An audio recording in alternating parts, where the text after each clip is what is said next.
I'll just start kind of. Okay, thank you everybody for joining us. So today is our continuing education training. If you are on, I have noted that y'all are on, and so I will submit your training for you in Optima. If you are watching this pre-recorded, if you want to give me a call, send me a text message or an email and let me know that you did watch it, and I will go ahead and also put that into you for Optima. So today, our presentation is going to be over the WHIT program. And so we have Jennifer, who is the president and founder of the WHIT program. And then we have Rebecca, who is the director of operations. So just to give you kind of like a little bit, they offer tutoring services to children. And I met them at our CASA conference. And I said, hey, I would love for them to be able to share that resource with everybody. And so I'm going to go ahead and let them kind of explain a little bit more about what they do, the services they offer. And then if you have any questions, you can feel free to either come off mute or put it in the chat, and I'll make sure that I ask those questions. So I'm going to go ahead and turn it on over to Jennifer. Okay, well, first of all, let me just say thank you for allowing us to talk about our program. Anytime we reach new CASAs or new DFPS people, it's a win for us because we obviously can help more kids that way. I'll give you just a small background of how this started. I was a CASA. I still am a CASA, actually, but I became a CASA probably, I'm going to say 5-6 years ago. With that, every single one of my kids were way behind in their education. And I'm not talking just getting bad grades. I'm talking 1, 2, 3, and 4 years behind. So I got extremely frustrated. Of course, a lot of these kids were not tested yet. So, but there were some that were already tested and they didn't qualify for a 504 plan or any sort of learning disability whatsoever. They were just flat out behind in their school. So with that, I would come home every night and speak to my husband and say, I cannot believe that there is no program in place for these kids that don't qualify for this. I can't believe this. So he said to me, Jennifer, you know, I hear you come home all the time frustrated. Why don't you just start your own thing? And I think I was just mad enough at the time that I said, yeah, fine, I will. So that's what I did. WHIT stands for Weekly Hands-On Independent Tutoring. I named it after my daughter, Whitney, who was unfortunately killed by a drunk driver one evening. And so which is exactly why I became a CASA. It took me about 5 or 6 years, but I had this big giant hole in my heart from losing my only child. And I think CASA was it. And the rest is history. So with that, we take primarily honor students and university education majors, and we have them tutor these kids for 1 hour once a week. And Rebecca, this is probably where I want you can give them all the details of what we require. But I did want to give you guys a little background on why we started this. We also, just another quick background, we started here in San Angelo in 2021 and 22 school season. We used Angelo State University honors program students, and we tutored approximately 25 children that first year.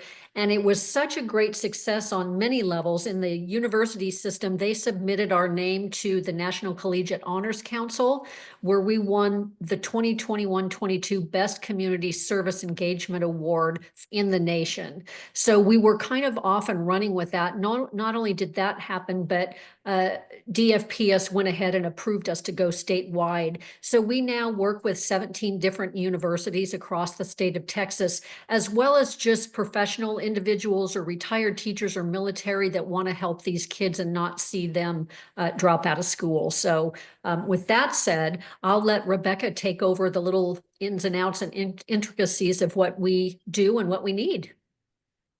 Yes, so basically we match those tutors that we recruit. And tutors can come from all walks of life, but as Jen said, most of our tutors are predominantly university students. They're amazing volunteers, just as CASAs are amazing volunteers. These are college kiddos that just have a passion for helping kids and want that experience and want to to just kind of make a difference in the world. But we do take retired teachers, active military. Our volunteers, like I said, come from all walks of life. Our volunteers, they have to, just to give you a little background on them, they do have to submit to a background check, and it's a DFPS background check. If they've lived outside of the state of Texas in the last 2 years, then we have to have them have a fingerprint check. That is all ran through. It depends on where the tutor comes in from, but whatever region the tutor comes in from is where we send the background check and fingerprint check if necessary to get that through DFPS to get them cleared. While the tutor is getting their background check cleared, they have to complete an online training. Our online training is actually about an hour and a half of video modules that we put together using university professors and education specialists that talk in the modules about it's not really like this is how you tutor. It's more working with children that have suffered trauma, that have gone through abuse, and kind of just how to engage them and how to kind of redirect. So they go through this training. That training also does have a section of recognizing and reporting child abuse and neglect, just because we wanted to ensure that all of our tutors are aware that we are all state mandated reporters. Once their training is complete and their background check is cleared, then we are able to match them with a kiddo. So our matches are based on preference, and in that we let our tutors share with us what they feel most comfortable being matched with. It usually is, it's based on what the child is needing help in, usually, or what grade the child is in. We are very upfront with our tutors, though, in that, we kind of go back to why did the WHIT program come about? So maybe a tutor asking for, well, I want a third grader, we have to remind them, you may be matched with a third grader, but this third grader may not be at a third grade level. And so just being cognizant and knowing that, like, or they might say, like, I want like a certain age. And it's like you might have a 14-year-old that is not at the grade level she should be at. And so we just let them know that. But we want them to feel comfortable with their match. And also what they feel most proficient in. So, I mean, these are predominantly honor students, education majors. And so a lot of them, they're like, I'm really great at pre-calculus, or I want advanced math. So on our form, which I'll talk about here in a bit, it has that what the kiddo's needing help in, and we're able to match the tutor. So going to the kid side of it, we get our referrals come in predominantly from child protective services or community-based care. And we also get referrals from judges, CASAs, foster families, the schools. If a referral is received by us that did not come in from DFPS, so CPS worker, community-based care, that referral can come in. The form that the referral has the contact information for the DFPS worker that's been assigned. And then we reach out to the DFPS worker and say, hey, this is what our program is about. A child on your caseload was referred to our program by their CASA, Jalen, or by their school. That way, DFPS can be aware of our program because, there's new workers and things. And that's who we have a standing collaboration and we work with. So they're the ones who, and they have temporary custody of the child. So we let them know that. If the referral comes in from them, then we don't need to let them know. Once a child is matched, so referrals are going to come in, and most of the time we're able to match them right away. It's just a matter of we have this many tutors available, we have this many kids that need a tutor. Sometimes the child does have to go on a wait list because we don't have a tutor that is available. And our tutoring takes place in person or virtually. So it just depends on where the child is placed. Because we cover the entire state of Texas, we do that so we can help those children that are in more remote areas. And that is going to be a one-on-one virtual match, not a classroom setting. If it was in person, it would also be a one-on-one match. So it's very focused on that one child and that one child's need with that tutor. Our tutor sessions are for 1 hour a week. And that session date and time is determined by the caregiver of the child. So relative placement, foster placement. We have kiddos that are in RTCs, by their schedule and the tutor schedule. They work that out. What works best for those two entities. And so it might be every Tuesday at 5, they decided together. That's what we're going to do. Some tutors or caregivers are like, hey, this Tuesday works, but the next week, can we do Wednesday? So that's something they work out, makes it really flexible for the caregivers and the tutors. But they're working on them one-on-one. If the tutoring is a match in person, then that tutoring takes place only at the library of the town the child's placed in, like the public library or the university library, because the tutor would be there and the kiddo would be there. An email with all detailed instructions goes out to the tutor explaining this is where sessions can happen. If it's in person, if it's virtual, they set up the Zoom link, they send out the link for the caregiver child to log on. Sessions, it also shares that our tutors are not allowed to transport. So like with CASA, I worked as a CASA for a long time as well. Y'all can, transport kids to visits and you take them to get ice cream and things like that. Our program does not allow that. They can't take them anywhere. So it is the caregiver's responsibility to ensure that the child gets physically to the session. And our sessions cannot take place in the home of the child. That's per our policy and what we have in place with DFPS. A lot of people ask, like, well, how does like the remote online look? And some people kind of get a little like, is it really that beneficial? I'm going to share one really positive. We have a lot of stories, but I would take forever to share them all. So I'm going to share one really positive story and then kind of talk about what virtual looks like. One positive story, this was a teen girl. I'll call her M. And when M came in, her referral came in from her community-based care worker, and the community-based care worker was very upfront. She said, M needs the help, but M is very hesitant to take help from anyone. She's just tired of being let down. She doesn't want to ask for help because she feels, and I quote, stupid about asking for help. She doesn't like school because she doesn't want to get called on and not know the answer and be made fun of. And so what we said is let's try this. Let's get her on. It was virtual setting because she was in a very remote area. Let's get her on, let's give it a chance, and let's go. And just to let you all know, like, especially with teens or preteens or even littler kids, it's not like, oh, you missed one session, you're out. We give multiple chances. We work around, their schedule, their lives, and just ensure that like this is something they want to do.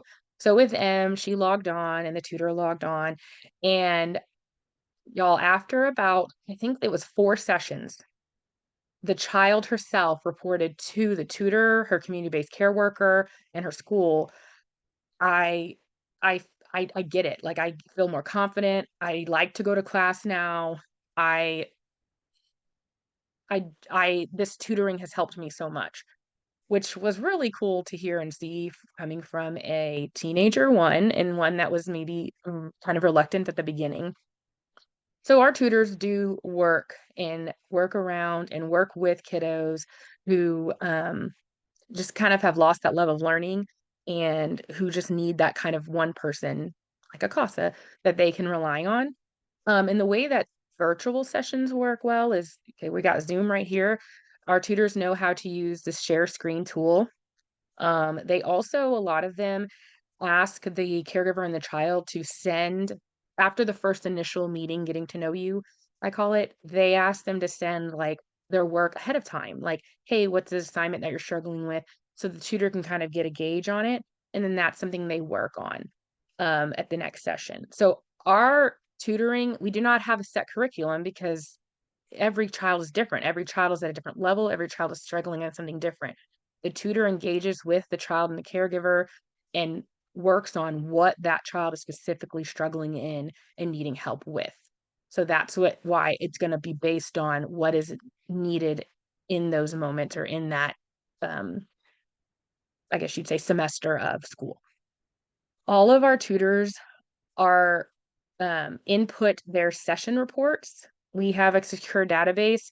It is only available to DFPS worker that is assigned to the child, and then our tutor and then our staff can only see what child they're matched with. But our tutors input session summary reports, and that is so we can keep record of the session happened. They put a little blurb summary of what they worked on, like I worked with Henry on sight words, or I worked with Hannah on her algebra.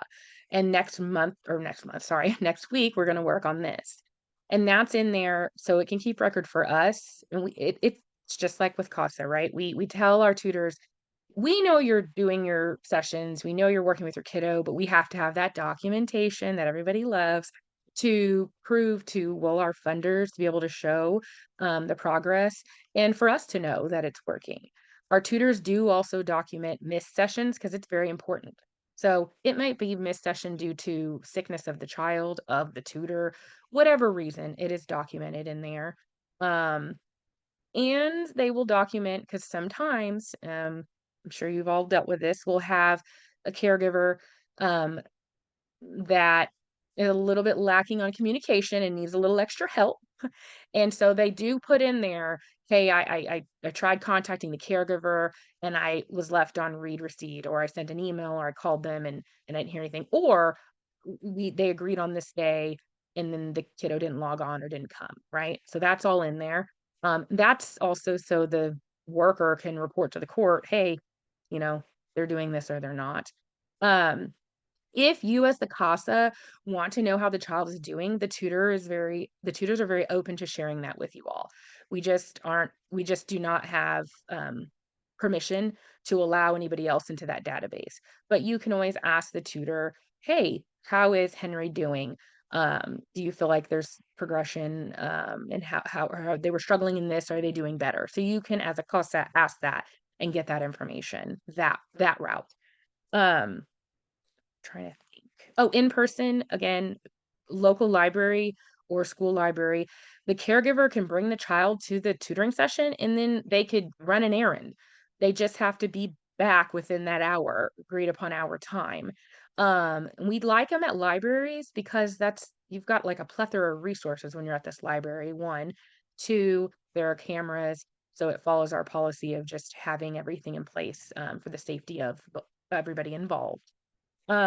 We have never, knock on wood, had an issue of a child being brought to a session and the session is coming to an end or at an end, and where's the caregiver? We haven't had that happen, but we have contingencies in place and our tutors are aware of what they need to do if that were to ever happen. So if, again, God forbid, a caregiver get in a wreck or whatever reason, they're not there when that session ends, our tutors know what they're supposed to do. So just to give you guys an example of what we hope never happens, but could happen. What else? Oh, Jen, do you want to touch on the scholarship and the college tours? Sure, we have several other opportunities for these kids. Let me also preface that by saying we also not only do we teach reading, writing, and arithmetic, we also instruct our tutors to teach time management because these kids have never been taught that, as well as organizational skills, because chances are they don't know much about that too. And something so simple as, hey, every day you go to class, make sure that you have a pencil and a notepad and take your books. And so we teach them that as well. Something that we also have our tutors do is take them through a walkthrough through their campus, because a lot of these kids are very intimidated and feel like they can't navigate their way through a campus. And so if you have a face-to-face child that you're working with, we highly recommend through the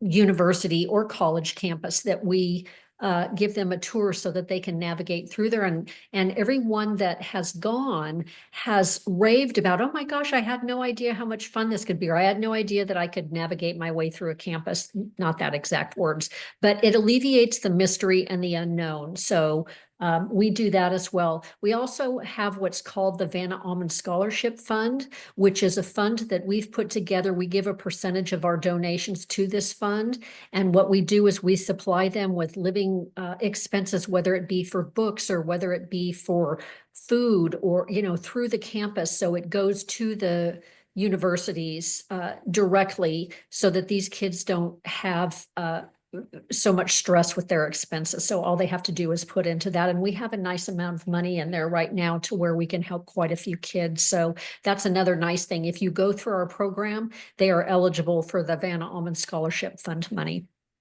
So with that said, do you guys have any questions for us?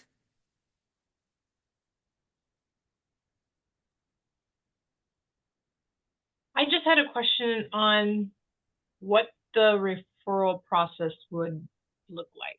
Like as far as I'm a CASA, I feel like my child, the children or child on my case could benefit from this program. What would be the next step that I would take to Awesome. get that Thank referral you. to you? Yes. Thank you. Yeah. See, I'm so glad we opened up to questions. So, how to refer a child is we send people like go to our website, but the website basically just sends you to my email, Rebecca Beltran. And so it comes to my email. So what I can do is provide my email on here and just alleviate that step of you going to the website. But once a CASA sends like I have, I'm looking for a tutor for my kiddo, then I send the blank refillable referral form. And again, or I could even send that to you and you can get that out to everyone. But again, if the referral comes in from anyone other than DFPS, the next step after I receive that referral is me reaching out to the DFPS worker to say, hey, a kiddo on your caseload has been referred by your CASA. I love it when the CASA are also lets the worker know, but we just always make sure they know as well. So it's a blank fillable referral form that actually, yeah, I can just send to you. Am I saying your name right? Jelaine, what do you say your name? Sorry. Jaylene, yeah.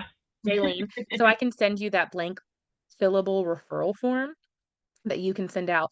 The reason we don't have that referral form just like up on our website is even though we tout and say this is for children that are currently in foster care or family-based safety services, we would get an influx of, I need a tutor for my kiddo that has never, that isn't in foster care. And so it's just kind of a way to get them to reach out to us first so we can make sure that we're able to provide the services.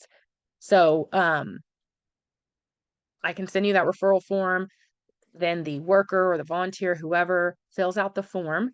The form literally has the child's name, their grade they're in, their birth date, what town they're in. Because again, if we can match them in person, we'd love to match them in person.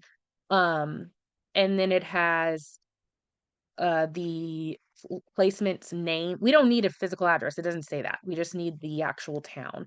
But it has the placement's name, email, phone number, and then it has the DFPS workers name, email, phone number, and the DFPS workers supervisor. We add the supervisor as you all know. We have great DFPS workers, but sometimes there's turnover and we were literally having to like search as to, oh my gosh, this kid doesn't have this worker anymore and we don't know who to contact. So we just asked for that supervisor's information on there as well. And then at the very bottom, it says, what do they need help in? So you as CASAs, y'all are going to know this, which we love. And this is not to badmouth DFPS workers. We have some great ones, but it's really great to see when a referral comes in from a CASA because you guys put needs help in math, you mark it, and then you even there's a little spot to put a sentence of if you know a little more, like specifically what kind of math. Or we've had CASA workers put in there, my kiddo hasn't been in school for the last year and a half or has never been in school. Just having that information helps so we can relay that to the tutor and make that better match. We do have Spanish speaking tutors. I want to make sure we say this out here. It's just we don't have as many as we would like. We're working on that. So if a child is in need of a Spanish speaking tutor, whether it be the child speaks Spanish or the caregiver, then you can fill that out. Please mark that and notate that. I will say they will be on the wait list a little bit longer just because we don't have as many. But please definitely notate that so we can know. And it has to be, please notate if it's the child, the caregiver, or both. And that's just so we can get a really good understanding of what we're needing.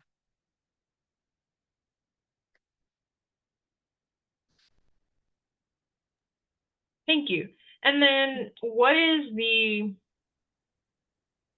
I guess, how long are they being tutored or session wise? Yeah.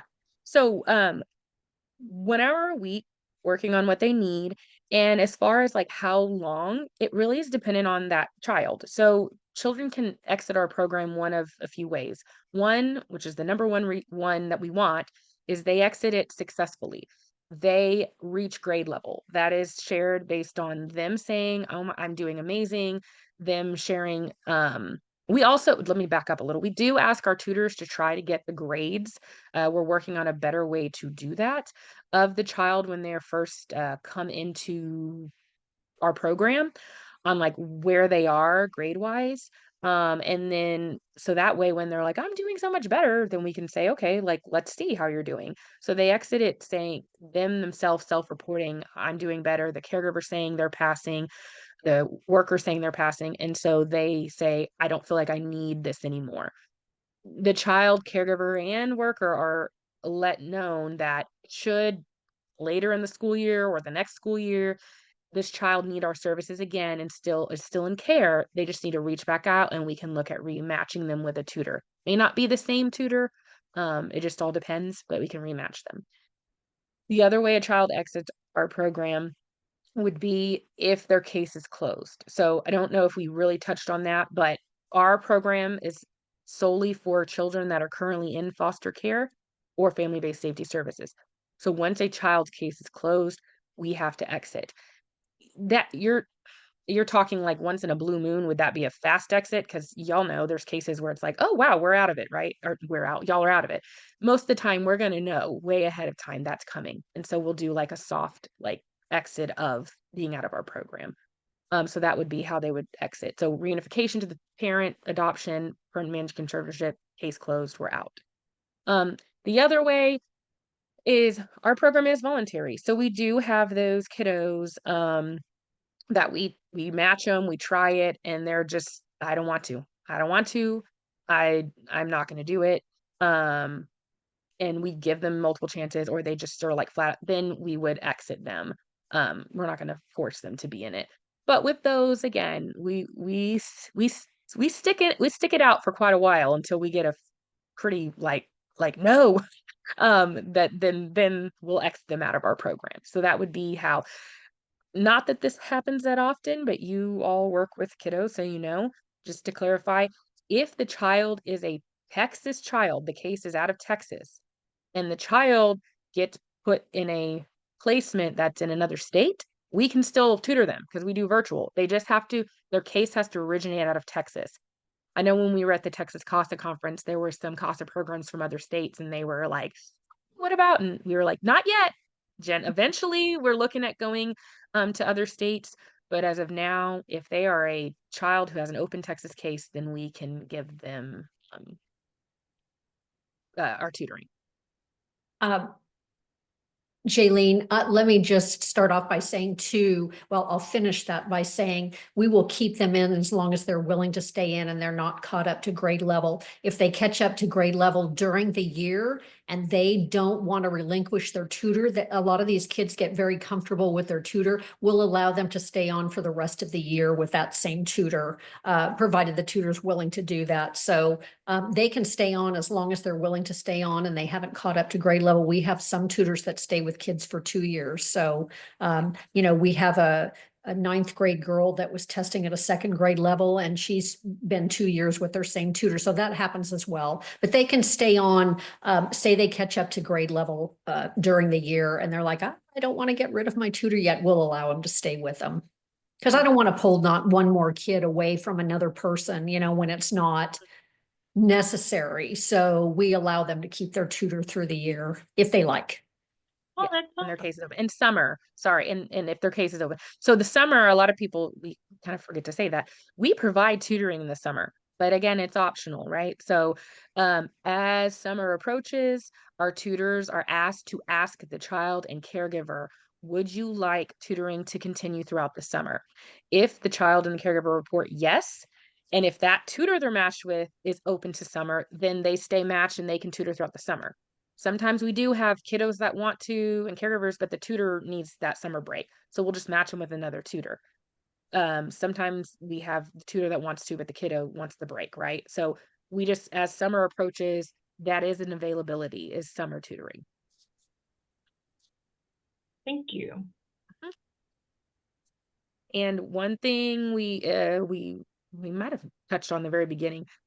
So they have to be in foster care or family-based safety services, and they cannot already be receiving special education services or have an IEP through their school. There are two reasons as to why. One, our tutors are amazing. They are. But they are not licensed to provide services to children that have that specialized need. And two, our funding, we are not state funded. We are funded by donations and grants. And the reason that Jen brought the WHIT program to life is to help that giant chunk of children that receive no school services, such as special education and IEP. So when we go out and we say, hey, we're here to provide tutoring, we're here to do that because there is no other services for these children that are simply behind. So the child can be grade levels behind. It's just if they actually qualify for special education like disability through the school, then our services are not available. Did anybody else have any other questions that they wanted to ask about the WHIT program?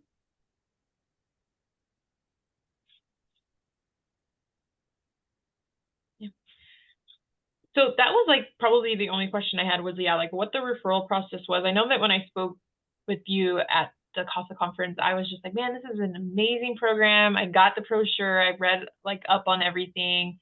And I was like, it was so awesome to kind of read, right, how it started and like what it is that the program does for children that are in foster care. Because like you said, some may not need those services like that are in school, but they're just struggling, right, because they're going through a difficult time, right, being placed somewhere else. So I was like, I feel like this is going to be a great session to kind of go over and be able to have that resource for our volunteers to know that they could always reach out. I don't have any other questions other than just, yeah, if you would provide me with the fillable referral form. What I will probably do is just send it out with a little kind of an overview on making sure that the kids on their case are not receiving services inside of school, because that's what you mentioned, right? They cannot be receiving those. Yes, and yes, and what I'll send you, Janine, it'll share all of that. It's kind of Okay. Yeah, so that way you don't have to recreate anything, but if you want to add anything, that's great. But it does say like what the WHIT program is, what tutoring sessions can look like, in person or virtual, has that fillable form, and then talks about they can't be receiving special education services through their school. So it's kind of a little blurb that you can Okay. send out to. Perfect. Awesome. Well, Yes. unless y'all have anything else to add, but I mean, I do appreciate y'all taking the time to educate us on your program. And so I guess the next question, and I mean, I kind of like understood, is that if, let's just say one of our kids in our area, if y'all do not have, I guess, a tutor in our area, do they just kind of become like a little bit of a wait to find one, or are they allowed to have one in another? Yes. So no, I mean, we would match them virtually. Okay. And I know we have and the advocates are strong, and I love that advocates advocate, and I completely understand wanting that in-person tutoring. But I am here to tell you that that virtual one-on-one tutoring has really made a huge difference in a lot of these kids' lives. So our thing is we want to get them matched with one of our great tutors, even if it is virtual. And in fact, that sometimes I will say this, that actually works better for even the caregiver sometimes, because the caregivers are like, wait, I don't have to get them in the car and take them somewhere. I just log them on. So they actually want that option. So no, if we don't have, which if we don't have the tutor available in that area where the child is, then Mhm. we would look at matching them virtually. Okay. And I will say again, it's Spanish speaking, they might be on a wait list for a little bit longer, and that's just because of that. And then if they need help, obviously in a specific like advanced algebra or calculus, Yeah. yes, we have some tutors that are amazing at that. They may wait a little longer than like a third or fourth grader that's just needs general help, just to give you an Okay. idea. So looking at wait list, I don't want to like ever promise anyone, but it's usually about 2 weeks that someone's waiting on a wait list. Sometimes it's quicker but usually not too much longer than that. Awesome. All right. Those are the only Awesome. questions that I had for y'all. Well, we want to thank you for having us. That means a lot Yeah. that you have some great volunteers that logged on that are looking and advocating for more services for their kiddos.